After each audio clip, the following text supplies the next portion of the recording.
ಉಡುಪಿ ಜಿಲ್ಲೆಯ ಕುಂದಾಪುರ ತಾಲೂಕಿನ ನಾನಾ ಭಾಗದಲ್ಲಿ ಮಂಗನ ಕಾಯಿಲೆಯ ಭೀತಿ ಜನರನ್ನ ಕಾಡ್ತಾ ಇದೆ. ಮಂಗನ ಕಾಯಿಲೆಯ ಭೀತಿ ಜನರನ್ನ ಕಾಡ್ತಾ ಇದ್ದು ಕುಂದಾಪುರ ತಾಲೂಕಿನಲ್ಲಿ 4 ಮಂಗಗಳು ಇವೆ.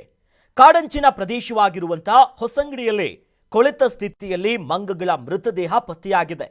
ಸ್ಥಳಕ್ಕೆ ಅರಣ್ಯ ಅಧಿಕಾರಿಗಳು ಹಾಗೂ ಆರೋಗ್ಯ ಇಲಾಖೆಯ ಸಿಬ್ಬಂದಿ ಭೇಟಿ ಕೊಟ್ಟು ಪರಿಶೀಲನೆ ಮಾಡಿದ್ರು. ಸದ್ಯ ಜಿಲ್ಲೆಯ ಪಶ್ಚಿಮ ಘಟ್ಟದ ತಪ್ಪಲಿನಲ್ಲಿರುವಂತಹ ಪ್ರದೇಶದಲ್ಲಿ ಹೈ ಅಲರ್ಟ್ ಅನ್ನ ಘೋಷಿಸಲಾಗಿದೆ. ಯಾವುದೇ ಭಯ ಬೇಡ, ಮುನ್ನೆಚ್ಚರಿಕೆಯನ್ನು ವಹಿಸಿ ಅನ್ನೋದಾಗಿ ಆರೋಗ್ಯ ಇಲಾಖೆಯ ಅಧಿಕಾರಿಗಳು ಸೂಚನೆ ಕೊಟ್ಟಿದ್ದಾರೆ. ಈ ಭಾಗದಲ್ಲಿ ಈ ಕ್ಯಾತನಮಕ್ಕಿಯಲ್ಲಿ ಹಿಂದಿಂದ ಆಗಿರುವಂತಹ ಘಟನೆಗಳೆಲ್ಲವೂ ಕೂಡ ನಿಜಕ್ಕೂ ಭಯ ಬೀಳಿಸಿದ್ದು ಹೈ ಅಲರ್ಟ್ ಅನ್ನ ಘೋಷಿಸಿದ್ದಾರೆ.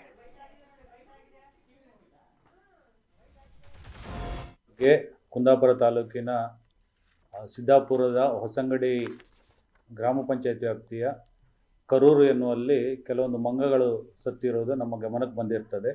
ಇದರ ಬಗ್ಗೆ ಈಗಾಗಲೇ ನಾವು ಅಂದರೆ ಆರೋಗ್ಯ ಇಲಾಖೆ ಮತ್ತು ಪಶುಸಂಗೋಪನಾ ಇಲಾಖೆ ಮತ್ತು ಅರಣ್ಯ ಇಲಾಖೆ ಹಾಗೂ ಸ್ಥಳೀಯ ಗ್ರಾಮ ಪಂಚಾಯತ್ನವರು ಭೇಟಿಯನ್ನು ಕೊಟ್ಟು ಸ್ಥಳ ಪರಿಶೀಲನೆಯನ್ನು ಮಾಡಿರ್ತೇವೆ. ಅದೇ ಥರ ಅಲ್ಲಿ ಮಂಗ ಬಿದ್ದಿರೋದ್ರ ಬಗ್ಗೆ ನಾವು ಖಾತ್ರಿಪಡಿಸಿಕೊಂಡು ಆ ಸತ್ತ ಮಂಗಗಳೇನಿದೆ ಅದು ಕೊಳೆತು ಇರುವಂಥ ಪರಿಸ್ಥಿತಿಯಲ್ಲಿರೋದ್ರಿಂದ ಅದನ್ನು ಅಲ್ಲೇ ಹುಗ್ದಾಕಿರುತ್ತೇವೆ. ಅದೇ ಥರ ನಾನು ಸ್ಥಳೀಯವಾಗಿ ಇವತ್ತು ಭೇಟಿ ನೀಡಿ ಅಲ್ಲಿ ಪರಿಶೀಲನೆಯನ್ನು ಮಾಡಿ ನೋಡಿದಾಗ ಒಂದು ಮಂಗ ಸತ್ತಿರುವುದು ನನ್ನ ಗಮನಕ್ಕೆ ಬಂದಿರ್ತದೆ. ಅದನ್ನು ಕೂಡ ನೋಡಿರ್ತೇನೆ ಮತ್ತು ಅದು ಕೊಳೆತ ಸ್ಥಿತಿಯಲ್ಲಿ ಸಿಕ್ಕಿರ್ತದೆ. ಹಾಗೆಯೇ ಮುಖ್ಯವಾಗಿ ಇಲ್ಲಿ ನಾವು ಕಂಡ್ಕೊಳ್ಬೇಕೇನೆಂದರೆ ಇತ್ತೀಚಿನ ದಿನಗಳಲ್ಲಿ ನಮಗೆ ಶಿವಮೊಗ್ಗ ಜಿಲ್ಲೆಯಲ್ಲಿ ಅಲ್ಲಲ್ಲಿ ಮಂಗನ ಕಾಯಿಲೆ ಪ್ರಕರಣಗಳೇನಿದೆ ಅದು ವರದಿ ಆಗ್ತಾ ಇದೆ. ಹಾಗಾಗಿ ಅದು ವ್ಯಾಪಕವಾಗಿ ಹಬ್ಬುವ ಒಂದು ಭೀತಿ ಇರುವುದರಿಂದಾಗಿ ಎಲ್ಲರೂ ಆತಂಕ ಪಟ್ಟಿದ್ದಾರೆ. ದಯವಿಟ್ಟು ಯಾರೂ ಆತಂಕ ಪಡಬೇಕಾಗಿಲ್ಲ, ಆದರೆ ನಾವು ರಕ್ಷಣೆಯನ್ನು ಪಡಿಬೇಕಾಗತ್ತೆ.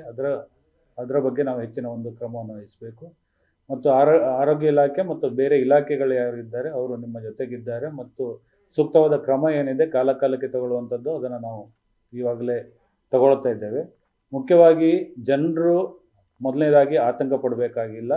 ತಮ್ಮ ವ್ಯಾಪ್ತಿಯಲ್ಲಿ ಈಗಾಗಲೇ ನಿಮ್ಗೆ ಗೊತ್ತಿದೆ, ಮಳೆ ನಿಂತ ನಂತರ ನಮ್ಮಲ್ಲಿ ಮಂಗಗಳೇನಿದೆ ಕಾಡಿನಲ್ಲಿರುವಂಥವು ಅವು ಆಹಾರವನ್ನು ಹುಡ್ಕೊಂಡು ನಮ್ಮ ಊರಿಗೆ ಬರುವಂಥದ್ದೇನಿದೆ ಅದನ್ನು ನೋಡಿದ್ದೇವೆ. ಮುಖ್ಯವಾಗಿ ಅಡಿಕೆ ತೋಟ, ತೆಂಗಿನ ತೋಟ ಮತ್ತು ಬೇರೆ ಹಣ್ಣುಗಳ ತೋಟ ಇರುವ ಕಡೆ ಬರುವಂಥದ್ದು ಸಾಮಾನ್ಯವಾಗಿ ಕಂಡು ಬರ್ತಾ ಇದೆ. ಮತ್ತು ಇವು ಬಂದಾಗ ಏನಾಗ್ತದೆ ಅಂದರೆ ಕೆಲವೊಂದು ಸಾರಿ ಅವು ಮರದಿಂದ ಬಿದ್ದು ಸಾಯುವಂಥದ್ದೇನಿದೆ ಅದು ಕೂಡ ಆಗ್ತದೆ. ಇದಲ್ಲದೆ ಕೆಲವೊಂದು ಸಂದರ್ಭದಲ್ಲಿ ಸ್ಥಳೀಯವಾಗಿ ಈ ಅಡಿಕೆಗೆ ಸಿಂಪಡಿಸುವ ಔಷಧಿಗಳೇನಿದೆ ಅದನ್ನು ಸೇವಿಸಿ ಅವು ಮೃತಪಡುವಂಥ ಸಾಧ್ಯತೆ ಕೂಡ ಇರ್ತದೆ. ಮಂಗನ ಕಾಯಿಲೆ ಬಗ್ಗೆ ಕುಂದಾಪುರ ತಾಲೂಕಿನ ಸಿದ್ದಾಪುರದ ಹೊಸಂಗಡಿ ಗ್ರಾಮ ಪಂಚಾಯತ್ ವ್ಯಾಪ್ತಿಯ ಕರೂರು ಎನ್ನುವಲ್ಲಿ ಕೆಲವೊಂದು ಮಂಗಗಳು ಸತ್ತಿರುವುದು ನಮ್ಮ ಗಮನಕ್ಕೆ ಬಂದಿರ್ತದೆ. ಇದರ ಬಗ್ಗೆ ಈಗಾಗಲೇ